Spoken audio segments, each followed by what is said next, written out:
പിതാവിൻ്റെയും പുത്രൻ്റെയും പരിശുദ്ധാത്മാവിൻ്റെയും നാമത്തിൽ ആമേൻ. എൻ്റെ പ്രിയപ്പെട്ടവരെ, ഇന്ന് മെയ് 25 തിങ്കളാഴ്ച. അമ്മേ പരിശുദ്ധ അമ്മേ, അമ്മേ പരിശുദ്ധമേ, ദൈവമാതാവേ, കൃപാസനത്തിലൂടെ ഞങ്ങളുടെ ദേശത്തിനും അമ്മ മധ്യസ്ഥം തേടി തന്ന എല്ലാ അനുഗ്രഹങ്ങൾക്കും കൃപകൾക്കും ഞങ്ങളിപ്പോൾ ഹൃദയം നിറഞ്ഞ നന്ദി പറയുന്നു. അമ്മേ പരിശുദ്ധമേ, ദൈവമാതാവേ, 2004 ഡിസംബർ 7 ഉച്ചകഴിഞ്ഞ് 2:30 കൃപാസനത്തിൽ സംഭവിച്ച അമ്മയുടെ പ്രത്യക്ഷപ്പെടലിനെ കുറിച്ച് തിരുസഭയ്ക്ക് സമർപ്പിച്ചിരിക്കുന്ന പഠനരേഖകളുടെ സഭാത്മകമായ പഠനം ആരംഭിക്കുവാൻ ഞങ്ങൾ പ്രാർത്ഥിക്കുന്നു. അമ്മേ പരിശുദ്ധമേ, ഭൂസ്വർലോകങ്ങളുടെ രാജ്ഞിയായ അങ്ങേയ്ക്ക് ഭൗമസംരക്ഷണത്തിനായി പ്രപഞ്ചപ്രകൃതിയെ തന്നെ തിരുസഭ പ്രതിഷ്ഠിക്കുവാൻ ഈ പ്രത്യക്ഷീകരണം വഴി ഇടയാക്കണമേ. പരിശുദ്ധമേ, ജപമാല മാതാവേ, സകല കൃപാസനം പ്രാർത്ഥനയോടും ചേർത്ത് ഞങ്ങളിപ്പോൾ പ്രാർത്ഥിക്കുന്ന ഈ കുടുംബത്തിന്റെ പ്രത്യേക നിയോഗം പറ മക്കളെ.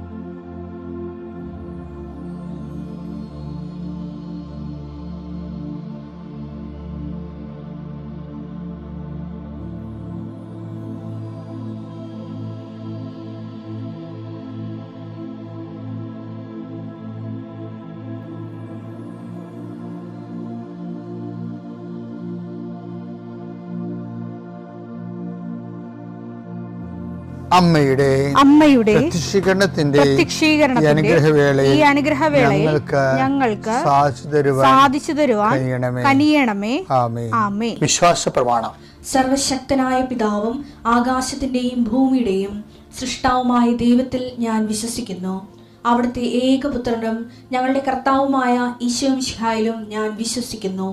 ഈ പുത്രൻ പരിശുദ്ധാത്മാവിനാൽ ഗർഭസ്ഥനായി കന്യകാമറിയത്തിൽ നിന്ന് പിറന്ന് പൊന്തിയോസ് പീലാത്തോസിന്റെ കാലത്ത് പീഡകൾ സഹിച്ച് കുരിശിൽ തറയ്ക്കപ്പെട്ട് മരിച്ച് അടക്കപ്പെട്ട് പാതാളങ്ങളിൽ ഇറങ്ങി മരിച്ചവരുടെ ഇടയിൽ നിന്ന് 3-ാം നാൾ ഉയർത്ത് സ്വർഗത്തിലേക്ക് എഴുന്നള്ളി സർവശക്തിയുള്ള പിതാവായ ദൈവത്തിന്റെ വലതുഭാഗത്തിരിക്കുന്നു. അവിടെ നിന്ന് ജീവിക്കുന്നവരെയും മരിച്ചവരെയും വിധിക്കുവാൻ വരുമെന്നും ഞാൻ വിശ്വസിക്കുന്നു. പരിശുദ്ധാത്മാവിലും ഞാൻ വിശ്വസിക്കുന്നു. വിശുദ്ധ കത്തോലിക്കാ സഭയിലും പുണ്യവാന്മാരുടെ ഐക്യത്തിലും പാപങ്ങളുടെ മോചനത്തിലും ശരീരത്തിന്റെ ഉയർപ്പിലും നിത്യമായ ജീവിതത്തിലും ഞാൻ വിശ്വസിക്കുന്നു. ആമേൻ. സുഖസ്ഥനായ ഞങ്ങളുടെ പിതാവേ, അങ്ങയുടെ നാമം പൂജിതമാകണമേ. അങ്ങയുടെ രാജ്യം വരണമേ. അങ്ങയുടെ തിരുമനസ് സ്വർഗത്തിലെ പോലെ ഭൂമിയിലും ആകണമേ. അന്നു വേണ്ടുന്ന ആഹാരം ഇന്ന് ഞങ്ങൾക്ക് തരണമേ. ഞങ്ങളോട് തെറ്റ് ചെയ്യുന്നവരോട് ഞങ്ങൾ ക്ഷമിക്കുന്നത് പോലെ ഞങ്ങളുടെ തെറ്റുകൾ ഞങ്ങളോടും ക്ഷമിക്കണമേ. ഞങ്ങളെ പ്രലോഭനത്തിൽ ഉൾപ്പെടുത്തരുതേ, തിന്മയിൽ ഞങ്ങൾ രക്ഷിക്കണമേ. ആമേൻ. നന്മ നിറഞ്ഞ മറിയമേ, സ്വസ്തി. കർത്താവ് അങ്ങയുടെ കൂടെ സ്ത്രീകളിൽ അങ്ങ് അനുഗ്രഹിക്കപ്പെട്ടവളാകുന്നു. അങ്ങയുടെ ഉദരത്തിൻ ഫലമായി ഈശോ അനുഗ്രഹിക്കപ്പെട്ടവനാകുന്നു. പരിശുദ്ധ മറിയമേ, തമ്പുരാന്റെ അമ്മേ, പാപികളായ ഞങ്ങൾക്ക് വേണ്ടി ഇപ്പോഴും ഞങ്ങളുടെ മരണസമയത്തും തമ്പുരാനോട് അപേക്ഷിക്കണമേ. ആമേൻ. എൻ്റെ പ്രിയയുടെ, നാളെ അച്ഛൻ പ്രാർത്ഥിക്കത്തില്ലേ? അപ്പം നിങ്ങളുടെ കയ്യിൽ രേഖകളുടെ മേലെ കർത്താവിൻ്റെ അനുഗ്രഹം ഉണ്ടാകാൻ വേണ്ടി പ്രാർത്ഥിക്കുന്ന ദിവസമാണ്. എല്ലാ രേഖകളൊന്നും അച്ഛൻ വിളിച്ച് പറയത്തില്ലെങ്കിലും അച്ഛൻ മനസ്സ് ഉദ്ദേശിക്കുന്നുണ്ട് എല്ലാ രേഖകളും. ഇപ്പോൾ ഭൂമി തരം മാറ്റുന്നതിന് കൊടുത്തിട്ടുള്ള അപേക്ഷകൾ, അതിൻ്റെ കോപ്പി ഉണ്ടാകണം നാളെ പ്രാർത്ഥിക്കുമ്പോൾ വെളുപ്പിനെ. ഇപ്പോൾ വിവാഹം കഴിക്കാൻ പോകണമെന്നുണ്ടെങ്കിൽ അതിൻ്റെ മന്ത്രകോടികൾ പള്ളിയിൽ ആശീർവദിക്കും. അത് കുഴപ്പമില്ല, അത് കൂതാശപരമായിട്ട് ആസ്വദിക്കണം. അല്ലാത്ത ദൈവദിനസേന ഉപയോഗിക്കേണ്ട എല്ലാ സംഭവവും. അതുപോലെ തന്നെ നിങ്ങളുടെ പരീക്ഷ ഇനി എഴുതാനുണ്ടെങ്കിൽ അതിൻ്റെ പഠനപുസ്തകങ്ങൾ, വിഷയങ്ങളും ലാപ്ടോപ്പുകളും, പിന്നെ പ്രമാണമില്ലേ, പൊക്കോറ് ചെയ്ത് കിട്ടാനുള്ള പ്രമാണങ്ങൾ, അത് കിട്ടാതിരിക്കുന്നത്, അതിൻ്റെ രേഖകൾ, പിന്നെ വിസ, പാസ്പോർട്ട്, വിസ റിജക്റ്റ് ചെയ്യുന്ന റിജക്ഷൻ്റെ പേപ്പറുകൾ, എന്തെല്ലാം രേഖകൾ നിങ്ങളുടെ കയ്യിലുണ്ടോ അത് നിങ്ങൾ നാളെ പ്രാർത്ഥനയുടെ സമയത്ത് ആശീർവാദത്തിനായി സമർപ്പിക്കണം. ഇതൊരു അറിയിപ്പാണ്. ദൈവം നിങ്ങൾ അനുഗ്രഹിക്കട്ടെ. കർത്താവെ, നിൻ്റെ ഉന്നതമായ നാമത്തിന് സ്തോത്രം ചെയ്യുന്നു. കർത്താവെ, നിൻ്റെ വിശുദ്ധ പൗരോഹിത്യത്തെ മഹത്വപ്പെടുത്തണമേ. കർത്താവ്, പ്രാർത്ഥന എത്ര ലളിതമാണെങ്കിലും എളിയതാണെങ്കിലും ഇതുകൊണ്ട് എന്താണ് ഉദ്ദേശിക്കേണ്ടത് കർത്താവെ? നീയാണ് ഉദ്ദേശിക്കേണ്ടത്. രോഗികളെ, നാനാവിധ രോഗികളെ കർത്താവെ നിൻ്റെ വിശുദ്ധമായ രക്തം തളിക്കണമെന്ന് പ്രാർത്ഥിക്കുന്നു. ഡിപ്രഷൻ വന്നു പോയവർ, മനസ്സിടിഞ്ഞവർ, ഇപ്പോൾ കാണുന്നത് പോലെ നെഞ്ചിൻ്റെ ഉള്ളിൽ മുഴയുള്ളവരെ കർത്താവ് സ്പർശിക്കണമേ എന്ന് കണ്ണീരോടെ പ്രാർത്ഥിക്കുന്നു. ഉടലിൽ നിന്ന് വെള്ളം വന്നുകൊണ്ടിരിക്കുന്നവരെ കർത്താവ് സുഖപ്പെടുത്തുന്നുണ്ട്. കർത്താവ്, അടിവയറ്റിലെ വേദനകളും മുഴുവൻ എല്ലാത്തരം അസ്വസ്ഥതകൾ, ഭാരങ്ങൾ, എന്തോ കെട്ടിയിരിക്കണ പോലെ തോന്നുന്ന അവസ്ഥകൾ കർത്താവിൻ്റെ നാമത്തിൽ സൗഖ്യമാകട്ടെ എന്ന് ഈശോനാമത്തിൽ പ്രാർത്ഥിക്കുന്നു. കർത്താവ്, ഇന്ന് ജോലി അന്വേഷിച്ച് പോകുന്നവരെ, കർത്താവ് ഓപ്പറേഷന് വേണ്ടി ഒരുങ്ങിക്കൊണ്ടിരിക്കുന്നവരെ, ഓപ്പറേഷൻ 2.5 മണിക്കൂർ ഉണ്ടാകുമെന്ന് കേട്ടപ്പോഴൊരു പ്രയാസം നേടുന്നവരെ, അതിനെക്കുറിച്ച് ഭയങ്ങൾ തോന്നുന്നവരെ, എല്ലാ ഓപ്പറേഷനുകളെയും കർത്താവിൻ്റെ നാമത്തിൽ ഞാൻ ആശീർവദിക്കുന്നു. കർത്താവ്, പ്രസവത്തിലെ കുഞ്ഞിന് വെയിറ്റ് കൂടുതലാണ്, സിസേറിയൻ വേണമെന്ന് പറഞ്ഞപ്പോൾ അങ്ങനെ പറഞ്ഞിരിക്കുന്നവർ, അങ്ങനെ ഓരോരോ വിഷയത്തിൽ പ്രസവ സംബന്ധമായ വിഷയങ്ങളെ വിഷമിക്കുന്നവരും വേദനിക്കുകയും വീർമുട്ടുകയും ചെയ്യുന്നവരുടെ എല്ലാ ഭാരങ്ങളും മാറി മാതാവ് പ്രസവത്തിൻ്റെ ഓപ്പറേഷൻ്റെ ടൈമിൽ അല്ലെങ്കിൽ പ്രസവത്തിൻ്റെ സമയം നിൻ്റെ കൂടെ കൈകൾ പിടിച്ചുകൊണ്ട് പരിശുദ്ധ അമ്മയെ നിന്നെ ഏൽപ്പിക്കുന്നു. പിതാപുത്രനും പരിശുദ്ധാത്മാവായ സർവ്വേശ്വര എന്നേക്കും ആമേൻ. എൻ്റെ പ്രിയപ്പെട്ട, നമ്മൾ ഇന്ന് കാണുന്നത്, നമുക്കറിയാം ഈ ദിവസങ്ങളിലെല്ലാം അച്ഛൻ ചെയ്യണത് പെന്തക്കോസ്ത മഹോത്സവത്തിന് ശേഷവും അതിലേക്കും അതിന് ശേഷമുള്ള ഈ പെന്തക്കോസ്ത കാലഘട്ടങ്ങളിലുള്ള ആത്മാവിനെക്കുറിച്ചുള്ള ജാഗ്രതയും അത് സ്വീകരിക്കാൻ വേണ്ടിയുള്ള ദൈവകൃപ നിങ്ങൾക്ക് ലഭിക്കണമെന്ന ഉദ്ദേശത്തിലാണ് അച്ഛൻ ഓരോ ടോക്കുകൾ ചെറിയ ബിറ്റ്സുകൾ നൽകുന്നത്. ഇപ്പോൾ ഇന്ന് നമ്മൾ കാണാൻ പോണത് പരിശുദ്ധാത്മാവിൻ്റെ വരങ്ങളെക്കുറിച്ചാണ് നമ്മൾ ഇത്രയും നാൾ സംസാരിച്ചുകൊണ്ടിരുന്നത്. ഇന്ന് നമ്മൾ കാണുന്നത് വിശ്വാസവരത്തെക്കുറിച്ചാണ്. വിശ്വാസവരം എന്ന് വെച്ച് കഴിഞ്ഞാൽ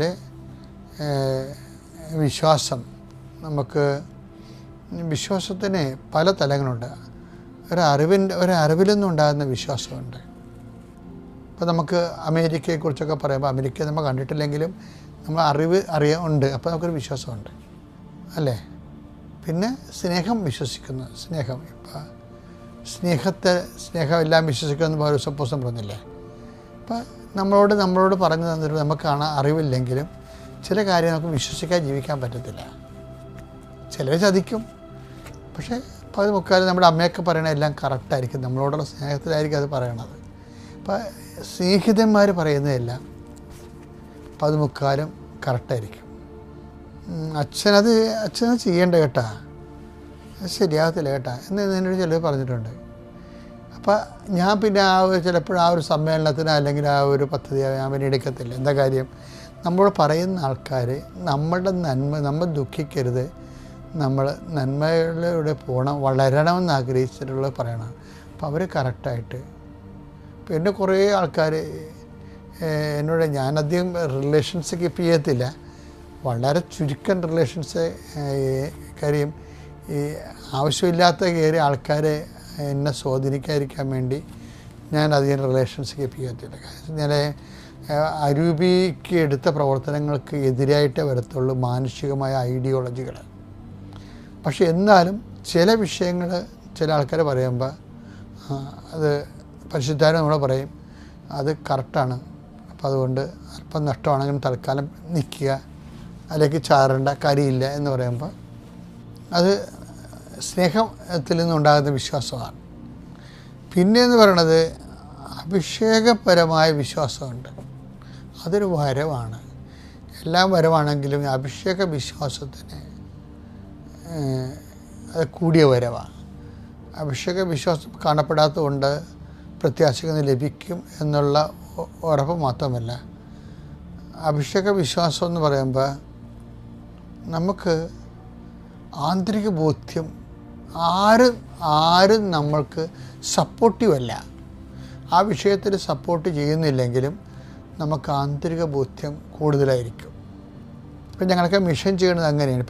ഇപ്പോൾ ഈ ഉടമ്പടിയൊക്കെ ചെയ്യില്ലേ, ഉടമ്പടിയിൽ എടുത്തപ്പോൾ തന്നെ കൃപാസനത്തിൽ പല എക്സിഡ്യൂങ്ങളും പറഞ്ഞു, അയ്യോ ഇതൊന്നും ആൾക്കാർ ചെയ്യത്തില്ല, ആൾക്കാരതൊന്നും ചെയ്യത്തില്ല. പിന്നെ പത്രം, പ്രേക്ഷിത പ്രവർത്തനത്തിൽ മാതാവിനോട് പറഞ്ഞത് പത്രത്തിലൂടെ നീ സാക്ഷ്യങ്ങൾ കൊടുക്കണമെന്ന് പറയും. അപ്പോൾ സാക്ഷ്യം പത്രത്തിലൂടെ പോകുന്നതിന് ഭയങ്കര എതിർപ്പുണ്ടായിരുന്നു. കുറേ ആക്ഷേപങ്ങൾ വാങ്ങിച്ച് സഭയുടെ അകത്തുനിന്നും പുറത്തുനിന്നും നമ്മൾക്ക് കുറേ ഇത് ഞാൻ അനങ്ങാതെ അത് നിന്ന് എന്താ കാര്യം, എനിക്ക് വിശ്വാസാഭിഷേകത്തെക്കുറിച്ച് കിട്ടിയതാണ്. അതുപോലെയാണ് ഓരോ കാര്യങ്ങൾ. ചിലർ ഇപ്പം നമ്മൾ കൃപാസനത്തിൽ വരുമ്പോൾ ഒരു 10-12 പത്രം എടുക്കണേ, 10-18 പത്രം എടുക്കണ്ടേ. അപ്പോൾ പണ്ട് ഒരു പത്രം പോലും ആൾക്കാർ എടുക്കത്തില്ലായിരുന്നു. അപ്പോൾ കൃപാസനത്തിലുള്ള ആൾക്കാർ പറയുമായിരുന്നു, എക്സിക്യൂട്ടീവ് പറയുന്നു, അയ്യോ ആൾക്കാർ പത്രമൊന്നും എടുക്കത്തില്ല, ഇത്തരം പത്രമൊന്നും വെക്കരുതെന്ന് പറഞ്ഞു. അപ്പോൾ അമ്മ എന്നോട് പറഞ്ഞിട്ട് ഇത് മുന്നോട്ട് പോകണം, ഇത് ഇനി ചെയ്യാൻ പോകുന്ന ഉടമ്പടിയുടെ എല്ലാം അമ്മ ചെയ്യാൻ പോണ പത്രത്തിലൂടെയാണെന്ന് പറഞ്ഞായിരുന്നു. അതുകൊണ്ട് പത്രത്തിന് ഭയങ്കര എതിർപ്പ് പറക്കുന്നുണ്ടെങ്കിലും ഇന്നിപ്പോൾ ബിഷുവിൻ്റെ സാക്ഷ്യം നിങ്ങൾ കഴിഞ്ഞ ആഴ്ച കേട്ടില്ലേ, ഒരാൾ 10 പത്രം മേടിക്കാൻ പറയുമ്പോൾ 150 പത്രമാണ് മേടിക്കണത്. എന്നിട്ട് അവർ തന്നെ ഇവിടുന്ന് നടന്ന് കോതമംഗലം വരെ പോയി ഇത് കൊടുക്കുകയാണ്. ആ ദൈവിക പദ്ധതിയാണ്. കർത്താവിനെ അറിയിക്കുക, അറിഞ്ഞവരെ ആഴപ്പെടുത്തുക. ഇപ്പം പരിശുദ്ധ ചൈതന്യം ഇല്ലാത്തവരും മനുഷ്യൻ്റെ ഈ ഭാരങ്ങൾ മാത്രം കണ്ട് വിഷയം ബുദ്ധിപരമായി വിലയിരുത്തുന്നവരും ദൈവിക പദ്ധതിക്ക് എതിരായിരിക്കും. ഇപ്പം വിശ്വാസ വരവെന്ന് പറയുന്നത് അഭിഷേക വിശ്വാസമുണ്ട്. അപ്പം നമുക്ക് ദൃശ്യമായ സപ്പോർട്ടുകളൊന്നും കിട്ടത്തില്ല, പക്ഷേ ആന്തരിക ബോധ്യമുണ്ട്. അപ്പം നിങ്ങൾക്ക് എന്തെങ്കിലും സംശയം ഉണ്ടെങ്കിൽ അവിടെ മെസ്സേജിങ് ഒക്കെ വരണതാണ്. മെസ്സേജ് ഇപ്പോൾ കൃപാസനത്തിൽ വന്ന ആൾക്കാരെ മെസ്സേജ് എടുപ്പിക്കത്തില്ലേ, ചില കാര്യങ്ങൾക്ക് മെസ്സേജ് വേണം. കാര്യം നമ്മൾ കൃത്യമായ കാര്യങ്ങൾ ദൈവത്തിൻ്റെ മനസ്സനുസരിച്ചാണ് ജീവിക്കണമെങ്കിൽ നമ്മൾ ദൈവത്തിൻ്റെ മനസ്സറിയണ്ടേ. അങ്ങയുടെ നാമം പൂജിതമാകണമേ, അങ്ങയുടെ തിരുമനസ് സ്വർഗ്ഗത്തിലെ പോലെ ഭൂമിയിലുമാകണമെന്ന് പറഞ്ഞാൽ ദൈവ തിരുമനസ്സാണ് നമ്മൾ ജീവിക്കേണ്ടത്. അപ്പോൾ ദൈവദിവസം അറിയണമെങ്കിൽ അതിനുള്ള സംവിധാനങ്ങൾ ഉണ്ടാകണം. അപ്പോൾ അവിടെയാണ് വിശ്വാസവരം പോണത്. അപ്പോൾ വിശ്വാസവരത്തിൽ എപ്പോഴും വരണത് കഷ്ടകാലം ഉണ്ടാകും, പക്ഷേ കഷ്ടകാലം കഴിഞ്ഞ് വരുന്ന വിശ്വാസം അടിപൊളി വിശ്വാസമായിരിക്കും. അതാണ് പറയുന്നത് വിശ്വാസം. എന്ന് വെച്ചാൽ അഗ്നിശോധനകൾ അതിജീവിക്കുന്ന വിശ്വാസം. 1 പത്രോസ് 1:7 കാരണം അഗ്നിശോധനയെ അതിജീവിക്കുന്ന നശ്വരമായ സ്വർണത്തേക്കാൾ വിലയേറിയതായിരിക്കും പരീക്ഷകളെ അതിജീവിക്കുന്ന നിങ്ങളുടെ വിശ്വാസം. അപ്പോൾ ഒരു പരീക്ഷകൾ ഉണ്ടാകുമ്പോൾ അതിനെ വിശ്വാസം കൊണ്ട് അതിജീവിച്ചാൽ പിന്നെ സ്വർണത്തേക്കാൾ ഊതിക്കാച്ച് വിലയുള്ള അമൂല്യമായ വിശ്വാസത്തിൻ്റെ ആസ്തി നമ്മുടെ കയ്യിൽ ഉണ്ടാകണം. അപ്പോൾ വിശ്വാസം ഉണ്ടാകുമ്പോൾ പതറേണ്ട കാര്യമില്ല, അതിനെ വിശ്വാസം കൊണ്ട് അതിജീവിച്ചാൽ മതി. പ്രൈസ്.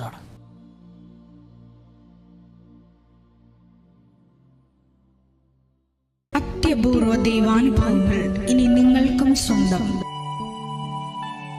ഈ യൂട്യൂബ് ചാനൽ ഇതുവരെ സബ്സ്ക്രൈബ് ചെയ്തിട്ടില്ലെങ്കിൽ ഇപ്പോൾ തന്നെ സബ്സ്ക്രൈബ് ചെയ്യുക. ഈ വീഡിയോ ഇപ്പോൾ തന്നെ നിങ്ങളുടെ സുഹൃത്തുക്കൾക്ക് ഷെയർ ചെയ്തുകൊണ്ട് കർത്താവിന്റെ പ്രേക്ഷിതരാകുക.